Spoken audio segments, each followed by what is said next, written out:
Ассалаумалейкум достар, сіздермен бірге Марфуға Шапян. Әдеттегідей менің каналымда жүздесіп отырмыз. Рамазан кезінде құрма өзі хит бола бастайды. Білесіздер, бүкіл жерден адамдар құрмала бастайды. Ауыз ашуды құрмамен байланыстырып жатамыз.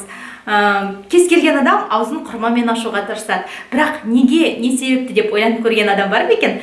Неліктен біз ауызды құрмамен ашамыз, басқа затпен емес? Сөйтсек, мұның астарында үлкен бір хикмет жатыр екен.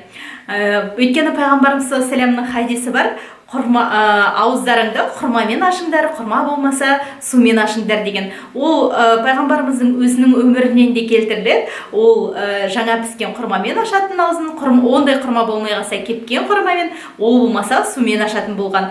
Қазіргі ғалымдар енді медицинада зерттей келе неліктен құрма деп түрлі зерттеулер жүргізген кезде оның да себебі айқындалған. Себебі адам күні бойы аш жүреді де ағзасына глюкоза жетпегендіктен әлсірей бастайды екен. Міне сол кезде, енді аузын ашқан кезде құрма күшті қуат береді, адамға дем беретін көрінеді.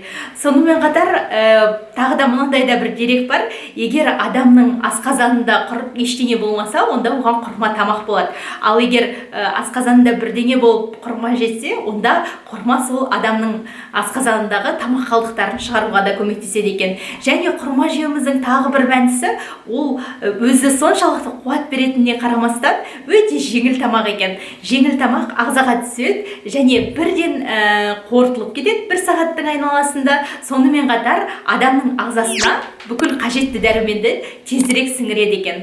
Сол себепті де адам бірінші кезекте құрма жеп, асқазан күні бойы қарны ашқан, шөлдеген асқазанды ауырырақ, яғни кәдімгі тамақтың келуіне дайындайтын көрінеді. Сол себепті де ауыздарыңызды мүмкіндік болса осы Рамазанда құрмамен ашыңыздар.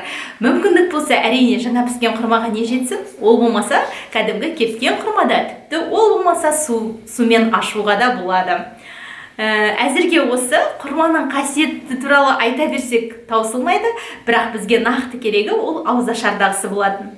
Каналымда келесі кездескенше аман сау болыңыздар. Каналыма жазылып, лайк басып, қоңыраушаны басып қоюды ұмытпаңыздар. Мына жердегі инстаграмыма да кіріңіздер. Егер сұрақтарыңыз болса, осы видеоның астына жазыңыздар.